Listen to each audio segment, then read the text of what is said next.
Okay, so I think we will get going then. Welcome everyone to today's webinar being jointly delivered by SUMS Consulting and Bisk Education. My name is Marion Hutchins and I'm Head of Marketing and Communications for SUMS Consulting. And I just want to tell you a little bit about our organization, to introduce today's speakers and to get a bit of insight from you on how prepared you think your university is for some of the challenges that will be coming down the road.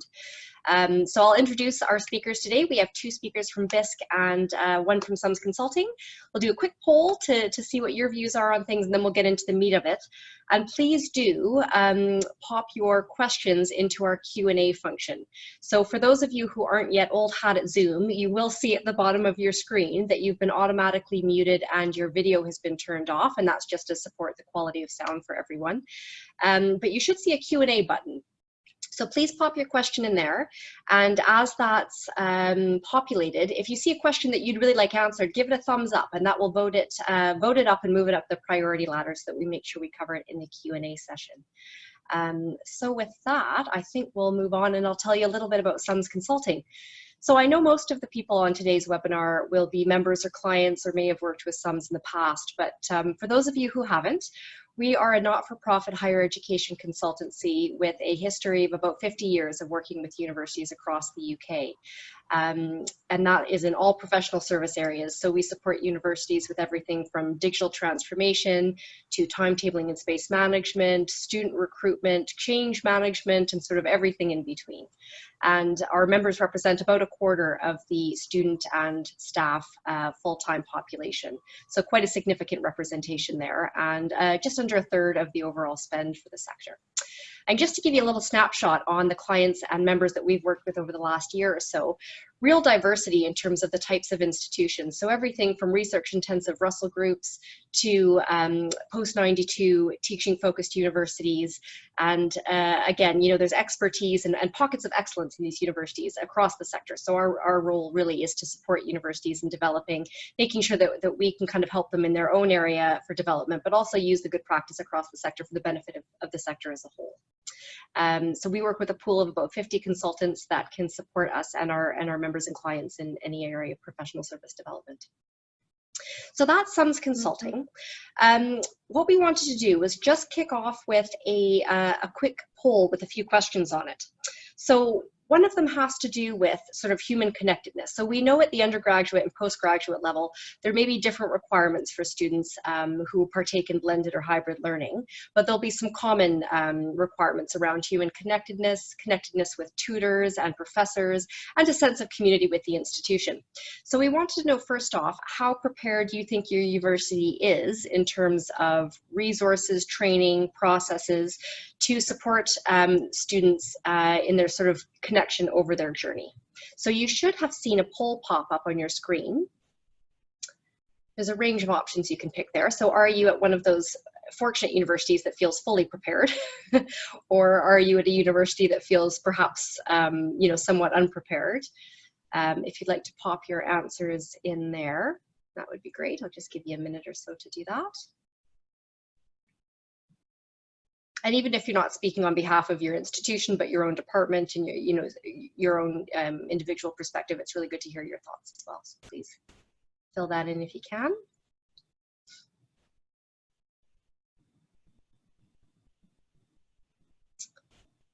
We'll go to the results on that one if we can. Let's see here. It might be that you see the second poll question pop up.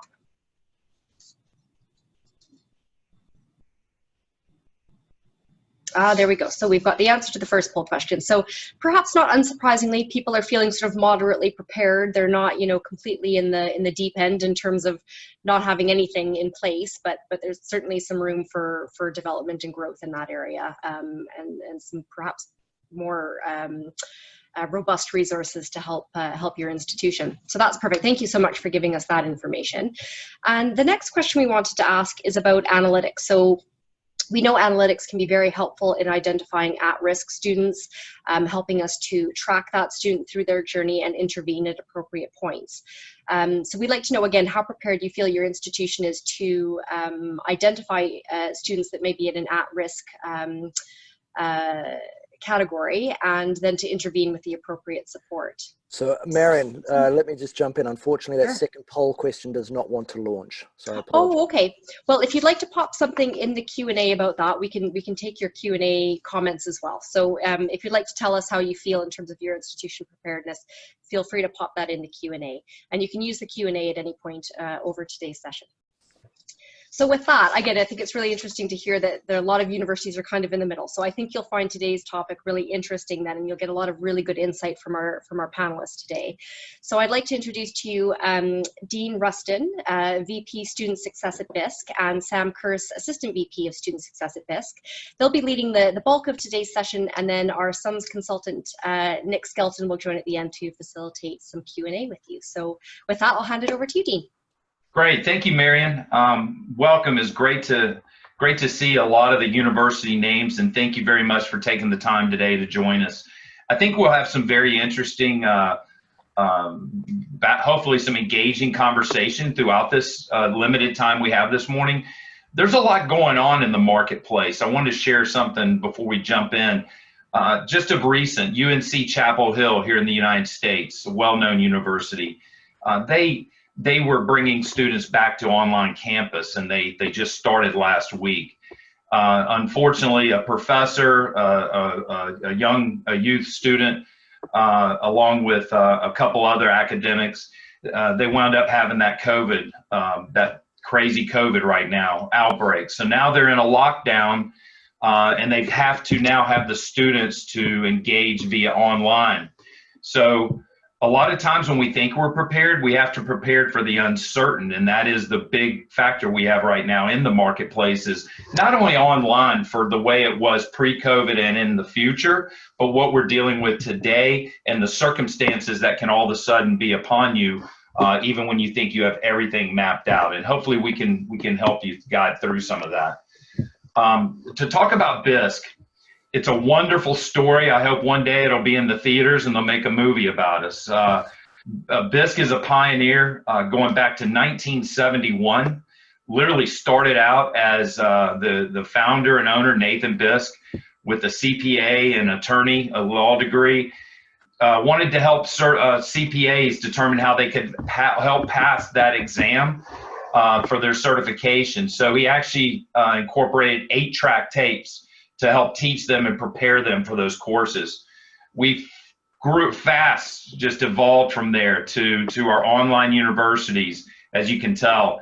And we haven't found this, I don't know if this is in the National Archives yet, but we are the oldest in the world as far as fully online education for any other company out there. And I would love for if someone could figure that out. We've been doing it over 24 years, online, dedicated only. We're supporting 4,000 faculty, as you can see, with over 1.5. I think that's closer to 2 million, but somewhere between the 1.5 and 2 million students graduated from very prestigious universities throughout North America. Online is our space, and online is what we understand. You can move on there, Clynton. But what I want to talk to you today is regarding student success and what that means. In a high level, when I say student success and refer to that, it's the traditional prospective student from the time that student raises their hand and has an interest in your university, through enrollment, through starting class, through maintaining that retention throughout the classes until graduation. Everything between those two, that framework, is considered student success. And I break that up into 4 pillars. One is recruitment, which we refer to. There's some titles there, I wouldn't get hung up in that, but it's recruitment, as most of you know. From there, once the students are admitted, matriculated, started class, we focus solely on retention. And again, this is all online. From there, we support the students with customer success. Students need support through either they're struggling within the classroom, they need extra help from the university, they need technical support, they cannot get their assignments submitted online at 10 o'clock and it's due at midnight, etc. So we provide the entire entourage of support mechanisms to ensure their success. And then also we incorporate technology and analytics. critical component there, so that we can maintain the pulse, we can understand what's going on, we can predict behaviors, etc. So we incorporate that in conjunction with our human resources for a full-blown recipe of student success online. And with that, what I'd like to do, and I've said quite a bit, but I'd like Sam, for in speaking through this, I think it'd be a good time to maybe take a somewhat of a pause. But Sam, can you talk about how we prepare students for this online journey, how we work with them, what we encounter between undergraduate and postgraduate, et cetera? If you can kind of speak to that at this time. Thank you, Dean, and thank you for the group for having us. I am excited to talk about this. Student success is a passion of mine. So talking a little bit about some of the things that need to be done in order to help students prepare for success, right? Some of these things are common amongst both undergraduate and postgraduate students, and I can highlight where some are more important than others. So one of the key struggles that universities have had with having to move online is helping prepare students for this process. And it's really important to think about this. And one of the great ways of doing it is to host a virtual information session. That helps prepare students so that they understand what are some of those best practices. When you think of a traditional campus student, they're used to going to campus, they're used to being in a classroom where it's focused and they're focusing on what they're studying. They may have other resources such as a library or somewhere where they can go to have some quiet learning time. So we need to help our online students understand that they have to have similar situations at home. So making sure that students are prepared with a quiet place with minimal interruptions so that they can study is key to success online. You also want to make sure that students understand how are they going to communicate with their faculty member. What is the best way to reach them? One of the things that's both important to undergraduate and postgraduate students is the ability to have that interaction with their faculty member, but more important for undergraduate students, because we know that undergraduate students retain at a lower percentage than graduate students. Here in the United States, when you look at the national average across all universities, there is about a 62% retention rate of first-term undergraduate students from their first fall term to their second fall term. For graduate students, that's much higher, but the importance of having that connection with the faculty member is critical in helping that development of success of the student. You also want to encourage students to connect with you for one-on-one support during virtual office hours. We'll speak more about virtual office hours because they're really important. We want to make sure that there's still a connection. Students are motivated through connections, and especially for undergraduate students, they wanted to come to campus because they wanted to have an experience. Just because the programs are online, we don't have to lose that experience. So it's really, really important that as a faculty member in your classroom, that students know that you're available to support them. And you can do that through these virtual office hours, but we also encourage you to encourage students to reach out and have that one-on-one support when needed. Another way that we can make students more successful online is we want to make sure that they understand how to use the technology. So during the poll question, many of you said that you were moderately prepared for online programs. Well, students are the same way. They may not be prepared on how to use some of those classroom technologies, how to load up assignments, so where to go when they need to find information. So it's really important that you have some frequently asked questions, a section. And what we find very helpful, and we partner with our university clients to do, is to develop how-to videos or instructions that are accessible to students. So students can kind of walk through and support themselves and see exactly how they can problem solve some of the situations they encounter. Another thing, and I think this is one of the most critical things, and this applies both to graduate and undergraduate students, is online resources. As you're transitioning your programs from campus to online, it's important that you keep that same feeling of community that your students have while they're on campus, where they can walk to an admission office or they can go to a library to do research for an assignment. So you're going to want to think about how you can make all of those things accessible to your students in an online environment. Having access to the library to do research, for tutoring services as well. There are companies out there that you can partner with that offer tutoring services, one-on-one tutoring services that students can sign up for, as well as any of the other services such as financial services. Graduate students in particular have a big interest in career services, making sure that they don't lose any of those resources because they're attending online. Clynton, if you could move, very good, thank you. Additionally, some key things that we speak to our clients about when it comes to making sure that we're supporting student progression is to include virtual face-to-face interactions. Just because our classes are online or we're moving to online, we don't have to lose that human element of being able to see one another. That's one of the best ways to look and determine engagement. So I would encourage you guys to think about how you can incorporate this into your classrooms to make sure that you're still having that face-to-face interaction amongst peers and also between the faculty member and students. Those virtual office hours, right? Making sure that you're available to your students when they need support. The last thing that you want is a student who doesn't raise his hand because he's uncertain as to whether or not it's going to seem bothersome to the faculty member that he's reaching out for help. So encourage students to reach out for that. Consider hosting live sessions. And we want to make sure that our faculty members are modeling the behavior that we want to see from our students. We want our students to be highly engaged. We want our students to be involved and connected within the classroom. So we need to make sure that our faculty members are as well. So encourage them to stay active on discussion boards, to use whiteboards if that's available.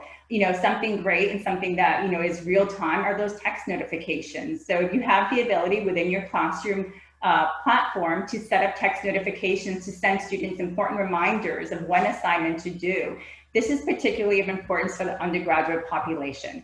We know that postgraduate students, they've earned a degree. They know what it takes to be successful. So they're more, they know what they can expect from this environment. But undergraduate students sometimes can procrastinate, right? And especially when they've gone from being on campus potentially to transitioning to online, there's that feeling of isolation, and you want to make sure that you have those ongoing interaction touch points. Another thing that's really critical, especially again for the undergraduate population, is providing timely and meaningful feedback. You want to make sure that struggling students, we know struggling students can become overwhelmed quickly, so you want to make sure that if you find that a student is not doing well, that you're giving them very specific feedback on things that they can do better, alternative things for them to consider. I can give you an example, or a real life example of a client who had a faculty member that would provide students feedback, and the feedback was, this is a college level course, I expect college level work. Well, that's great, and we know that the majority of the students are going to provide that, but going that extra mile to say, here are the things that you can work on, here are some resources that you can use, really help that student and keep students motivated. Setting up academic alerts, this is critical. And this is critical, especially for the undergraduate population. And it's essentially looking to say, what are those key things that you're looking for? You want to make sure that you're tracking participation. How often are students logging into your classroom? Do you find that students go 2 weeks without logging into an online classroom? That could raise some red flags, because we know that these students are going to fall behind if they're not logging in.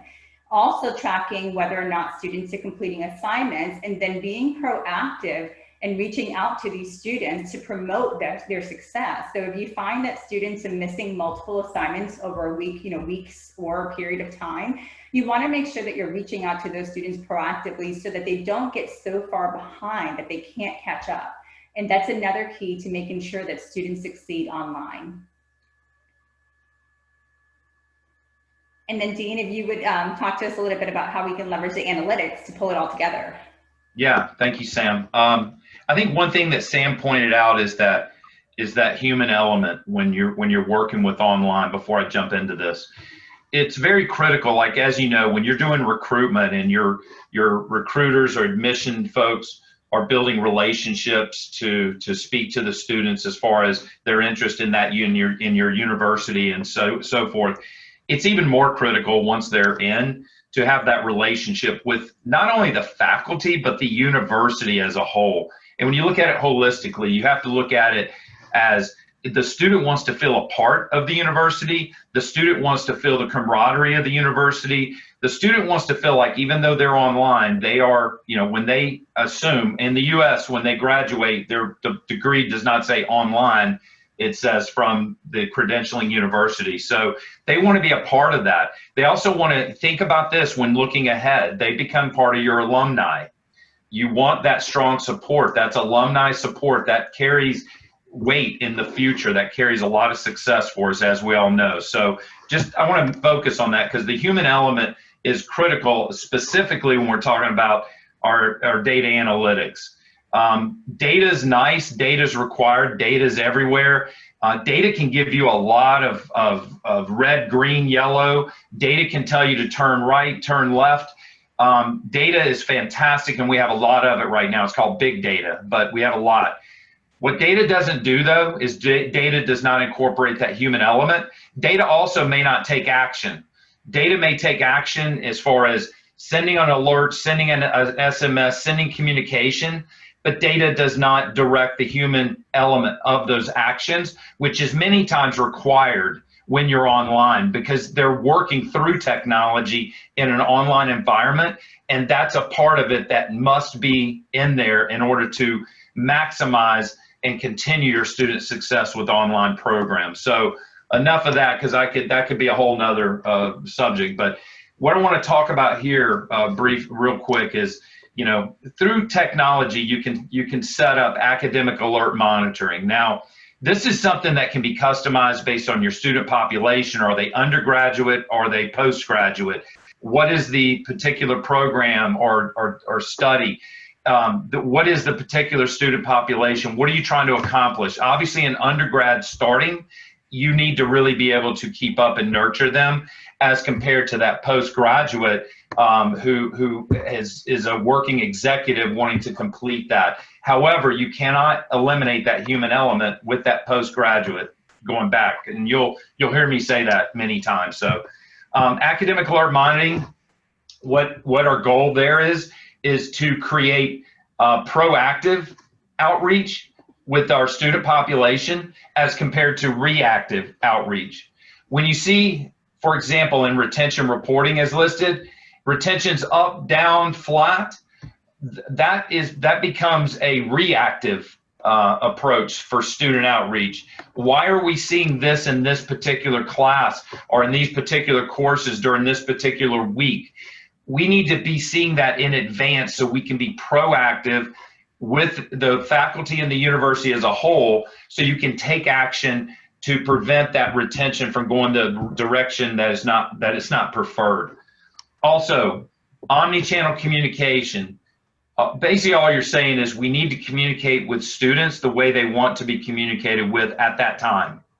A student may want to engage via text, via their mobile, but then at another point, an email is sufficient. Many times it's a phone call. Sometimes it could be a pre-recorded message to alert them. And let's not forget chat. Chat's critical, a live chat where they can actually engage with someone, have a conversation that's not robotic, and actually engage in that channel as well. All of that is connecting with that student population in the manner that they would like to communicate at that time. Again, overlaying the human element as well. Sam, did you have any other thing you wanted to add to that? I can add an example, a real life example of how we're using some of these analytics. So when we're looking at the data and we're looking at the academic alert monitoring, what we do is we look for trends. Do we have students in a certain week within a class where they seem to be struggling? And we capture that information, we pull it in to say, if we see students withdrawing from a course, or students who are struggling in exams, is it a certain week, is it a certain class? And then that's information that we can pass along to our course development team or our faculty development team who are developing these courses to say, hey, can you look at this course in week 7? Because we tend to see a lot of students struggling in this particular week in these particular assignments. And then the university, the course development team can kind of partner to say, is there something that we can do to better achieve the learning outcome that we expect that week? Another thing for looking at all these different channels is you use the data, and we use dashboards with a lot of our clients to say, what are the assignments that are required this week? And then what percentage of assignments, we don't see the actual assignments, right? That's between the faculty member and the student, but what are the percentage of assignments that are completed versus not completed? And again, that helps direct the type of support that students may need. So I think the key thing here is that the data can pull it all together, but it's basically directional. You then have to prioritize, what are the things that are most meaningful to student success? And then you take action on that data. And the action may be that it is a proactive student outreach, or the action might be something for your university. You may find that there is a problem in the course that needs to be addressed. And that's what the analytics is going to give you. Sam, that's a excellent point. And one thing I want to mention to that, in today's world, as you know, data can be a sensitive word. What is the data? What data is being collected? And for Bisk, we're well aware of that. We're GDPR compliant. However, the data we're leveraging, we're not utilizing data to go sell to other organizations to do demographic searching on the student profiles. What we're doing is we're collecting data so that we can help them through their educational journey and accomplish their goal. It's data pertaining to their academics, and that's what they're there for, and that's what they need, and that's what we focus on. So I think it's real critical when we talk about that as far as being GDPR compliant, having the students' permission, et cetera, et cetera. So good points. Thank you, Sam. So as I mentioned on the human connection, the human element, just a few quick takeaways for you today. Forge a sense of community in your online classroom. That's kind of where I referenced earlier. It's critical to do that so that they feel a part of the university. Personalized communication is key. We all get random emails, random communication. It's just a blast that came out, and many times we don't read that. It's excellent when you can actually tailor and customize your communication for the student pertaining to their situation. It does take a little more effort. You can't do the sends as fast, but that's not the point. This is a very sensitive. This is a person that's wanting to achieve and be successful, and so we need to take the time to do that, and it can be done through certain applications and such. Again, timely, meaningful feedback. Talking to someone about missing a session too late or not submitting an assignment on time, as a lag, meaning late, that's not timely. Again, that's where I get into the proactive versus reactive. That would be a reactive example, and the goal with online is to be proactive without being a nuisance at the same time. We can't spend all our time having the student engage with us and not focus on what they're there to do, and that is the academics, but we can be proactive when we see that they're going a certain direction. And Sam touched on this earlier. We found this to be extremely successful. If you're doing it, great, but you can improve upon it, but those virtual office hours will prove to be invaluable. You get so much feedback, so much live, timely feedback, and you'll be able to really help those students. So to that, Nick, I'd like to kind of share it, pass it on to you, and let's go from there with some Q&A. Okay, thank you, Dean. We've Yes, already got some great questions coming in through the Q&A. Please do feel free to add more onto that list as we go through the discussion. But let's kick straight off with a very short question. How do we employ these factors to our own university? I think that was referring to data analytics. So if a university wants to get more advanced in data analytics, how can they do that, either on their own or with a provider such as Bisk? Sam, you want me to take that? Either one of us. I mean, you can start and then We'll start off. I mean, obviously you can, look, there's help out there. There's help out there for schools. Schools have a lot of technology. Universities have a lot of technology, a lot of software. Unfortunately, as many have witnessed or have experience with, we purchase, or the university will deploy technology, but they're not leveraging it to the maximum extent. They can't take the time and resources to actually know that product and get 100% maximized, like push that product to the limit. That's where there's help. Be it Bisk or whatever, there's always assistance and there's partners that you can relate to. I think when the universities attempt to try and do that themselves, to take nothing away, I feel like for the cost, you can easily get someone in there that's reputable, that's been doing it, and that can really help you. Sam, did you have any other comments? Yeah, I think that some of the universities that we currently work with, the way that we're doing it is, there's data that the university collects, a tremendous amount of demographic data, a tremendous amount of, graduation data, retention data, persistence data. But a lot of what universities don't track is what's happening within the actual classroom, right? Because that's where all the learning is happening, and that's where the success either, will happen or won't happen. So I think one of the things that we've done with our clients is, depending on the learning management platform that you're on, is, we track that data and we give it back to our university clients as well, right? Because they work with their faculty members to kind of look at the data in their program chairs and whatever they're called in different institutions, to then say, what are some of the actions that we can take? So it's almost a collaborative relationship. In some cases, I'm sure there are universities who can stand this up on their own, but the universities that we work for, we work in tandem with them to collect data that they're not collecting and present it back to the client so that they can take action on it. So we may support students in terms of doing the outreach, but then the universities are using the data that we provide to work with their internal stakeholders and faculty members to say, how can we change the process, right, to create a better student experience that's going to result in better learning outcomes for their students. That's good, Sam. I want to add real quick, Nick, though, but look, we've all been, everyone's been in higher education in this. Technology vendors will come in, they will talk to you about the product. It's awesome. We get it deployed, and then what happens? Look at the relationship 1 year later.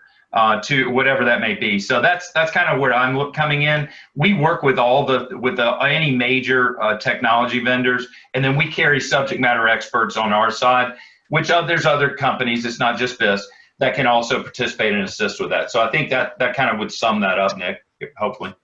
Okay. You've both emphasized the importance of a human connection, even more so in the online environment. Question from Mike Wald. How can a lecturer have one-to-one communication with students in a very large class, e.g. if you were lecturing to a year group of 300? Well, I saw that question and I read, so, typically our online classes are kept to a much smaller size, right? So having a lecture size, a group size of 300 is a very daunting task. So I can't really answer today as to how you could accomplish that. I think in a situation like that, it would be a lot more challenging. Most of our online courses, we recommend that classes are kept up to about 30, right? A cap of 30 students, so that you can have that one-on-one attention. And I think it's important that, when you're doing a lecture of, a class of 300, it may be that you really use those data analytics to identify the students, and maybe the outreach is more of the faculty member reaching out to the students who may be struggling in the course. If you're tracking the grades of the course or assignment completion, and you have such a large group, there's going to be a percentage of the group that doesn't need your help, right? They're progressing well, they're doing great in class. So in a situation like that with a very large class, data analytics could help you identify the students who need that one-on-one. And it might be more of a proactive outreach from the faculty member to the student to say, I see that you're struggling, I see that you're falling behind, let's spend some time together. But there's no question that a size of 300 is a very, very large group for one individual to support on a one-on-one basis. So Nick, another part of what Sam mentioned would be, one, they could take the data and then focus in those areas, which would streamline the 300 down to a much smaller population. Another part is something that over the years, what Bisk has evolved from being an entire what you call OPM model. We've actually segmented that particular section out to help universities in those types of situations, whereas we'll have staff assisting that faculty member with a population of about 100 to 150 per staff. And then they're monitoring and doing these pulses to help with that, so that they have kind of a partner and a team behind that as a resource as well. So there's something else you can look at. It just depends on how far you'd like to go with it. Be it, again, Bisk or whomever, I'm looking at it from a consultant's view. There's resources and there's opportunities out there. If you're having challenges in that class, maybe that class is doing really well, and you're going to have to start worrying about that second class where there's a higher fall off. So I'd like to add one last thing though, as I'm thinking about this. With such a large group, you may not be able to give the individual student one-on-one time, but I think a large group like that, that's where it's critical that you still have that face-to-face interaction with your students, right? Model that behavior by making sure that whenever possible you are on camera. If you're in an online environment, that you are on camera, so students still have that interaction with you. Yep. Okay. To explore a slightly different area, you mentioned, Sam, I think that undergraduate students can be quite unmotivated or procrastinate. And when students are studying on campus, there's a certain amount of sort of scaffolding provided by the environment and the timetable. Turn up here to this place at this time. Hopefully they have to do a bit more than that to get through the course, but all that scaffolding helps. So you've touched on some of this already, but how can you replicate some of that scaffolding in the online environment to sort of make it easier for the sort of less motivated or less organised student to ensure they're still progressing?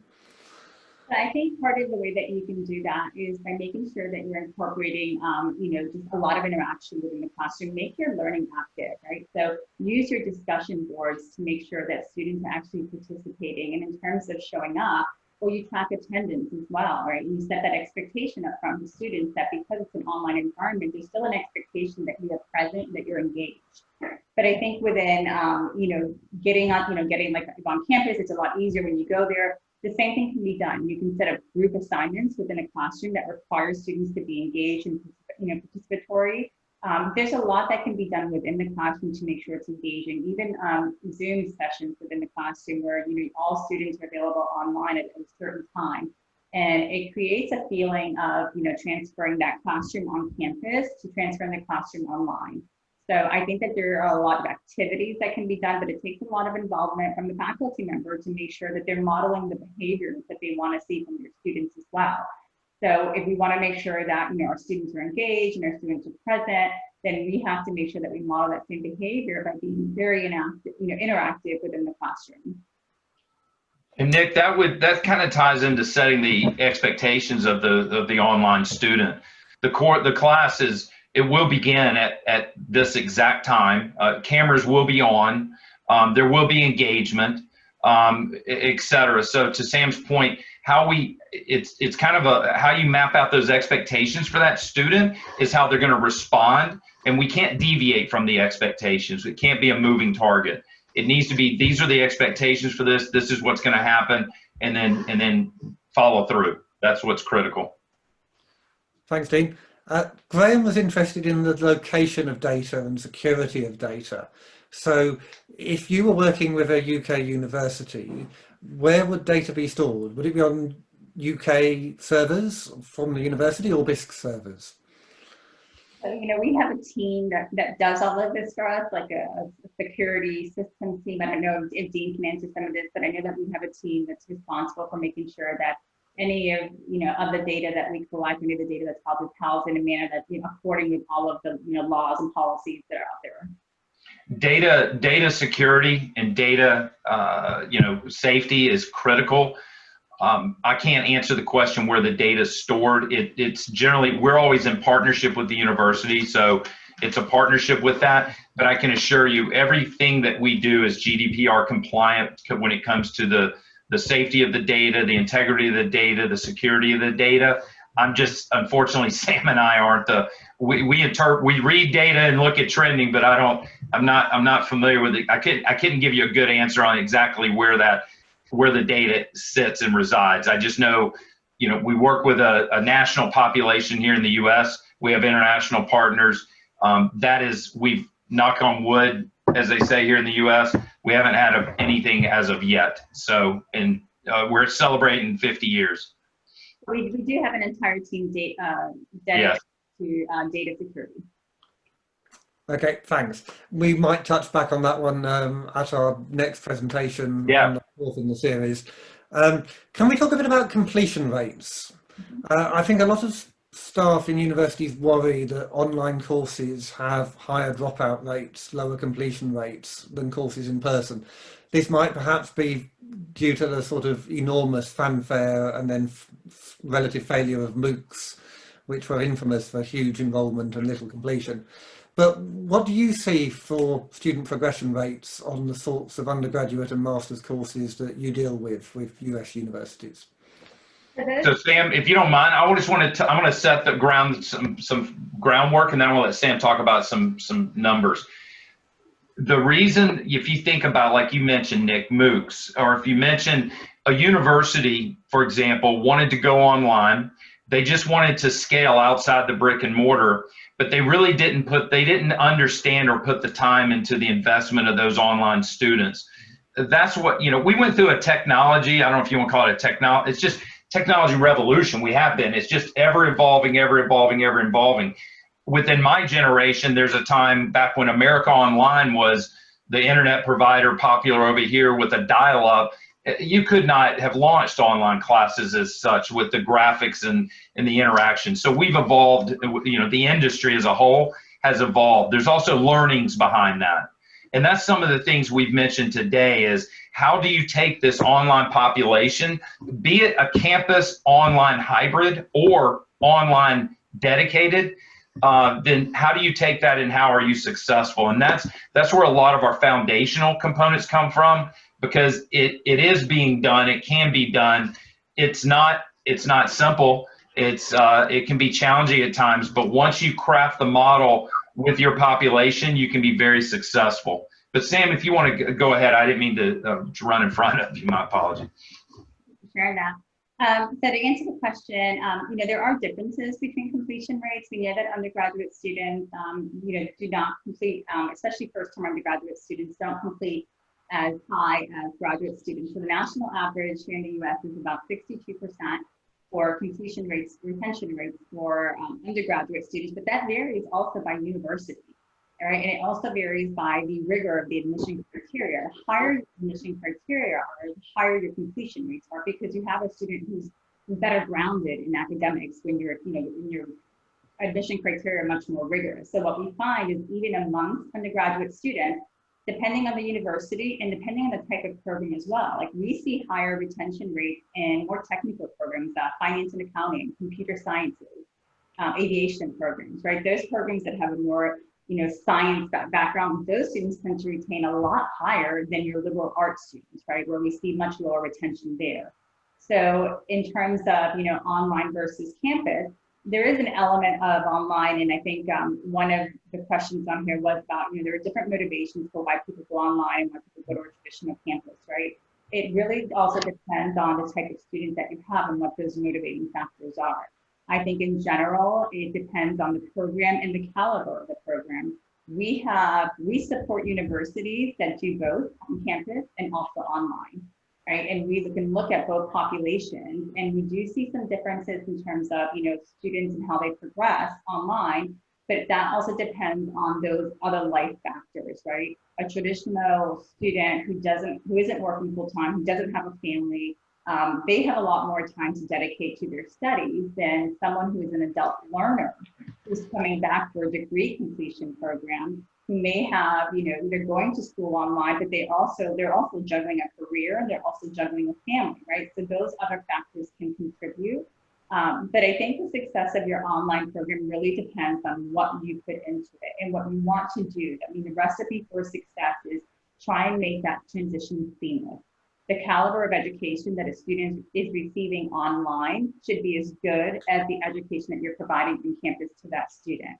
So those MOOCs and all of that, that wasn't giving caliber education, right? That's just putting information online and letting students kind of self-teach themselves the material versus having a classroom, an online classroom that mimics what you're doing on campus. It mimics the level of interaction, the level of engagement that faculty member is able to have on campus, online as well. I think that helps tremendously. But directly across the board, you know, you're not segmenting out admission criteria or specific universities. About 62% of the undergraduate students persist or retain, and graduate is a much higher number, you know, in the 80s. But again, we have a couple of undergraduate programs that we support at Bisk, and we have an undergraduate population who has a retention rate of almost 80%. But again, it's a very technical program, whereas the other one has a lower one at about 65%. But it's a different type of program, not as technical. There are a lot of factoring, you know, a lot of variables that can contribute to that as well. Thanks, Sam. I think we've got time for maybe two last questions, and then we'll wrap up briefly. Question from Peter, which again might be better directed to one of your colleagues, and we can come back to it on the next session. But if you've got a short answer on this one, do you have any experience using Teams or Zoom for live lectures to very large groups, like 300 plus? And have you added any interactivity into such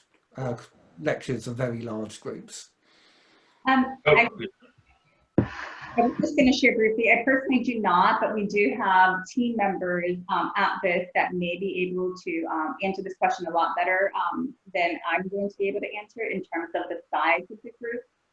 So that might be a question, unless Dean can answer it, that we can probably bring somebody back to talk about some best practices for very large groups in those environments.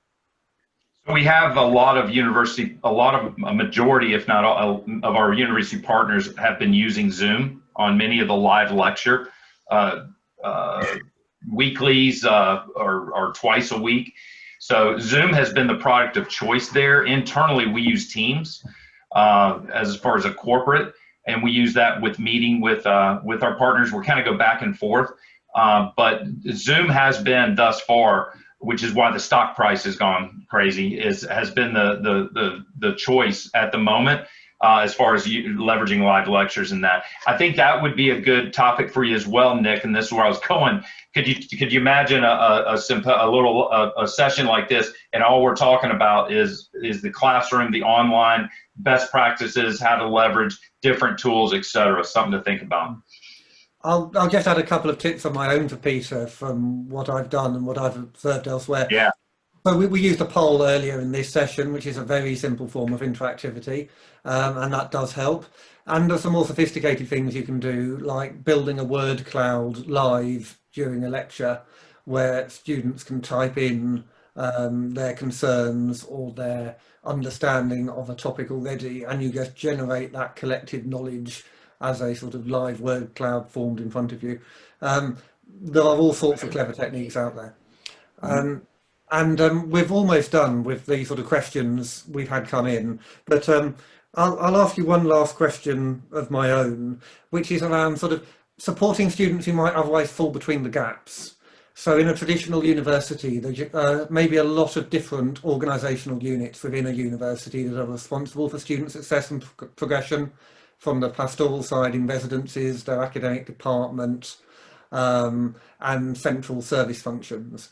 So how do you make sure students don't fall through those gaps when you're teaching them online? And if you add another partner into the mix like Bisk, how do you make sure that that's sort of helping students come together rather than another gap that the students can fall through? I think some of the things that that I've seen within the classroom, right, to start there, is the professor setting up groups, right? And these groups being kind of, having a team lead within a group that kind of help facilitate some of the learning as well. And also using TAs, teacher aides as well within your classroom. Sometimes your graduate students would participate, if they had an undergraduate in a certain area and that's the area in which to study, then those are great to bring in graduate students as well as TA to kind of help support and guide students so that they don't fall through the cracks, especially when you're talking about these very large, lecture groups of 300 plus. When you're partnering with a company such as this, well, then we have a very robust team, and we basically track every aspect of the student journey. So we have teams that support that initial, recruiting, admission support. We have teams that, as Dean mentioned earlier, that support students in terms of processes, right? I mean, there are ongoing processes that students have to do. So we support that as well. And then we have our student success coaches, which these are the ones that are looking at these analytics and these reports and dashboards that we create to track student performance. And they're the ones who are conducting the outreach on behalf of the faculty member with guidance from the faculty member to guide students back to them when they see that students are dropping off. Like a great example I can give you is, we may have a faculty member who reaches out to us at this to say, hey, I have these two students who are progressing very well for the first 4 weeks of class, and it's been 2 weeks since they've joined the class, right? So we'll conduct outreach on behalf of that faculty member to make contact with that person, to then direct them back to the faculty. And oftentimes we just find that when the student falls behind, sometimes they're afraid to go back. They're embarrassed that they've, kind of like slipped up. So I think there are different ways that you can do it. And again, multiple companies, that's what we do, right? And that's what we do in terms of supporting. And we, again, have a very robust system. We assign students to, we have dedicated representatives that we assign to universities and to students, so that that individual student will work with the same person through their entire degree program. So if it takes them 4 years, 5 years to complete it, they're working with the same person that they're getting that support from the entire 4 or 5 years. Nick, I think what's important is for all universities to understand they're not alone. These are uncertain times. There's uncertainty every day of what's going to come and what's going to be around the corner, and how do we adjust and align, and to have that partnership. Whereas we're working on just the retention side of it, as far as now all of a sudden we were going to do hybrid. Now the university has to have everything online. How are they going to manage that and continue that success? That's where you can work with a partnership, and it is a partnership. And in terms of we can also help students to direct them to university resources that could help them as well. Many times they just don't understand where to go and where to get the help, and there's a lot of research and digging and asking to try and figure that out. They can connect, and we can help with that as well. When you put all that together, that's how you prevent the students from falling between the cracks, because they really can't. A great scenario online: the faculty member hasn't showed up and it's been 5 minutes after the start. These students will actually connect and reach out and send texts, and then we alert the university that this particular professor, and they were ill. It just so happened, but they were also remote. They weren't comfortable returning to the campus. So we help with that as well. So took something that seems simple, but it could have turned out to be something more serious. Just different things of that nature. Okay, thanks, Dean. I think that's we're not in this alone is a very positive message to finish on. Yes. As you said earlier, some of this can be quite overwhelming for people, for students. I think some of this has been overwhelming for us in the sector who've been going through it at the same time. We're learning. There's a lot of great learning going on between institutions and between providers, and that's part of what SUMS is here to help with. So let's just wrap up, and I'll say a little bit about what happens next. We are making a recording of this event available, so if you joined late or you'd want to go back and review something, as long as you've registered, please just look out for an email from us in a few days' time with the recording. And there will also be a link there to register for the next and final event in this series. You've also got the information there up on screen. On Tuesday, the 25th of August, we'll be looking at the long-term opportunities for universities. And this will showcase some of the research from SUMS, which we've been researching in conjunction with our members, trying to sort of think ahead a few years and understand how the sector may change permanently as a response to COVID-19, and how that may improve some elements of the sector and provide opportunities for institutions who are willing to change. So thank you so much for everyone who's attended today. I hope you found this useful. Please do join us for the next session. If you've got any further questions on this session, please do send them through to us by email or Twitter, and we'll get back to you. But for now, today, thank you very much for joining us.